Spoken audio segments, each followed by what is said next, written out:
ಮಾತಾಡಿದ್ದಾರೆ. ಮೇಕೆದಾಟು ಯೋಜನೆಗೆ ಸಂಬಂಧಪಟ್ಟಂಗೆ ತಮಿಳುನಾಡು ಸರ್ಕಾರದಿಂದ ಕಾಂಗ್ರೆಸ್ ಸರ್ಕಾರ ಒಪ್ಪಿಗೆ ತರಲಿ 5 ನಿಮಿಷದಲ್ಲಿ ಪ್ರಧಾನಮಂತ್ರಿ ಒಪ್ಪಿಸಿ ಒಂದು ಯೋಜನೆ ಚಾಲನೆ ಕೊಡ್ತೀವಿ ಅಂತ ಹೇಳಿದ್ದಾರೆ. ಈಗ ಮೇಕೆದಾಟು ವಿಚಾರವಾಗಿ ಕಳೆದ ವಿಧಾನಸಭಾ ಚುನಾವಣೆ ಪೂರ್ವದಲ್ಲಿ ನಮ್ಮ ನೀರು ನಮ್ಮ ಹಕ್ಕು, ನಮ್ಮ ನೀರು ನಮ್ಮ ಹಕ್ಕು ಅಂತ ಸ್ಲೋಗನ್ ಕೂಗ್ಕೊಂಡು ಹೊಲ್ಟವ್ರು ಯಾರು?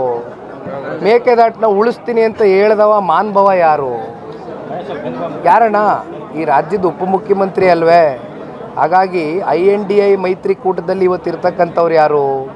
ತಮಿಳ್ನಾಡು ಯಾರ ಜೊತೆ ಚೆನ್ನಾಗಿದ್ದಾರೆ? ತಮಿಳ್ನಾಡಿನ ಮುಖ್ಯಮಂತ್ರಿಗಳು ಸ್ಟ್ಯಾಲಿನ್ ಅವರು. ಬನ್ನಿ ಸೌಹಾರ್ದಿತ್ವ ಕೂತ್ಕೊಳ್ಳೋಣ. ನಮ್ಮ ನಾಡಿನ ನೀರಾವರಿ ವಿಚಾರವಾಗಿ ಸನ್ಮಾನ್ಯ ದೇವೇಗೌಡರು ಸಾಹೇಬರಿಗೆ ಇರ್ತಕ್ಕಂಥ ದೂರದೃಷ್ಟಿ ಈಗಾಗಲೇ ಹಲವಾರು ಪ್ರದೇಶಗಳಲ್ಲಿ ಇವತ್ತು ನೀರಾವರಿಯನ್ನು ಮಾಡಿರ್ತಕ್ಕಂಥ ಉದಾಹರಣೆಗಳಿದೆ. ಮೇಕೆದಾಟು ವಿಚಾರ ಇರ್ಬೋದು, ಯಾವುದೇ ವಿಚಾರ ಇರ್ಬೋದು, ನಾವಂತೂ ಸೌಹಾರ್ದಿತವಾಗಿ ಅದು ಕಾಂಗ್ರೆಸ್ ಇರ್ಬೋದು ಮತ್ತಿನ್ಯಾವುದೇ ಪಕ್ಷ ಇರ್ಬೋದು ಕೈ ಜೋಡಿಸ್ಲಿಕ್ಕೆ ಸಿದ್ಧರಿದ್ದೇವೆ. ಮೊದಲನೇ ಸ್ಟೆಪ್ ಅವ್ರು ತಗೊಳ್ಳಿ. ಅಲ್ಲ ಸರ್, ತಮಿಳುನಾಡು ಸರ್ಕಾರಕ್ಕೆ ರಾಜ್ಯದ ಕಾಂಗ್ರೆಸ್ನವರು ಒಪ್ಸೋಕ್ಕಾಗಲ್ಲ ಅಂತ ಕಡಾಖಂಡಿತವಾಗಿ ಹೇಳಿದ್ದಾರೆ ಕುಮಾರಸ್ವಾಮಿ. ಅಲ್ಲ ಮಾಡಲಿ, ಏನು ಪ್ರಯತ್ನ ಮಾಡಲಿ. ಒಳ್ಳೆ ಕಥೆ ಆಯ್ತಲ್ಲ. ಎಲ್ಲಿ ಮಾಡಿದ್ದಾರೆ? 2.5 ವರ್ಷ ಆಯಿತು. ನಮ್ಮ ನೀರು ನಮ್ಮ ಹಕ್ಕು ಅಂತ ಹೇಳಿದ್ರು. 5 ವರ್ಷ ಸಂಪೂರ್ಣನೇ ಆಗೋಗುತ್ತೆ. ಮಾಡಲಿ ಬನ್ನಿ. ಓಕೆ. ಮಾತಾಡಿದ್ದಾರೆ. ಮೇಕೆದಾಟು ಯೋಜನೆಗೆ ಸಂಬಂಧಪಟ್ಟಂಗೆ ತಮಿಳುನಾಡು ಸರ್ಕಾರದಿಂದ ಕಾಂಗ್ರೆಸ್ ಸರ್ಕಾರ ಒಪ್ಪಿಗೆ ತರಲಿ 5 ನಿಮಿಷದಲ್ಲಿ ಪ್ರಧಾನಮಂತ್ರಿ ಒಪ್ಪಿಸಿ ಒಂದು ಯೋಜನೆ ಚಾಲನೆ ಕೊಡ್ತೀವಿ ಅಂತ ಹೇಳಿದ್ದಾರೆ. ಈಗ ಮೇಕೆದಾಟು ವಿಚಾರವಾಗಿ ಕಳೆದ ವಿಧಾನಸಭಾ ಚುನಾವಣೆ ಪೂರ್ವದಲ್ಲಿ ನಮ್ಮ ನೀರು ನಮ್ಮ ಹಕ್ಕು, ನಮ್ಮ ನೀರು ನಮ್ಮ ಹಕ್ಕು ಅಂತ ಸ್ಲೋಗನ್ ಕೂಗ್ಕೊಂಡು ಹೊಲ್ಟವ್ರು ಯಾರು?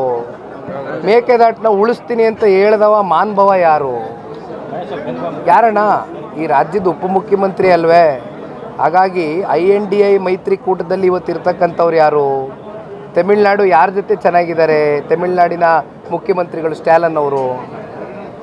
ಬನ್ನಿ ಸೌಹಾರ್ದಿತ್ವ ಕೂತ್ಕೊಳ್ಳೋಣ. ನಮ್ಮ ನಾಡಿನ ನೀರಾವರಿ ವಿಚಾರವಾಗಿ ಸನ್ಮಾನ್ಯ ದೇವೇಗೌಡರು ಸಾಹೇಬರಿಗೆ ಇರ್ತಕ್ಕಂಥ ದೂರದೃಷ್ಟಿ ಈಗಾಗಲೇ ಹಲವಾರು ಪ್ರದೇಶಗಳಲ್ಲಿ ಇವತ್ತು ನೀರಾವರಿಯನ್ನು ಮಾಡಿರ್ತಕ್ಕಂಥ ಉದಾಹರಣೆಗಳಿದೆ. ಮೇಕೆದಾಟು ವಿಚಾರ ಇರ್ಬೋದು, ಯಾವುದೇ ವಿಚಾರ ಇರ್ಬೋದು, ನಾವಂತೂ ಸೌಹಾರ್ದಿತವಾಗಿ ಅದು ಕಾಂಗ್ರೆಸ್ ಇರ್ಬೋದು ಮತ್ತಿನ್ಯಾವುದೇ ಪಕ್ಷ ಇರ್ಬೋದು ಕೈ ಜೋಡಿಸ್ಲಿಕ್ಕೆ ಸಿದ್ಧರಿದ್ದೇವೆ. ಮೊದಲನೇ ಸ್ಟೆಪ್ ಅವ್ರು ತಗೊಳ್ಳಿ. ಅಲ್ಲ ಸರ್, ತಮಿಳುನಾಡು ಸರ್ಕಾರಕ್ಕೆ ರಾಜ್ಯದ ಕಾಂಗ್ರೆಸ್ನವರು ಒಪ್ಸೋಕ್ಕಾಗಲ್ಲ ಅಂತ ಕಡಾಖಂಡಿತವಾಗಿ ಹೇಳಿದ್ದಾರೆ ಕುಮಾರಸ್ವಾಮಿ. ಅಲ್ಲ ಮಾಡಲಿ, ಏನು ಪ್ರಯತ್ನ ಮಾಡಲಿ. ಒಳ್ಳೆ ಕಥೆ ಆಯ್ತಲ್ಲ. ಎಲ್ಲಿ ಮಾಡಿದ್ದಾರೆ? 2.5 ವರ್ಷ ಆಯಿತು. ನಮ್ಮ ನೀರು ನಮ್ಮ ಹಕ್ಕು ಅಂತ ಹೇಳಿದ್ರು. 5 ವರ್ಷ ಸಂಪೂರ್ಣನೇ ಆಗೋಗುತ್ತೆ. ಮಾಡಲಿ ಬನ್ನಿ. ಓಕೆ.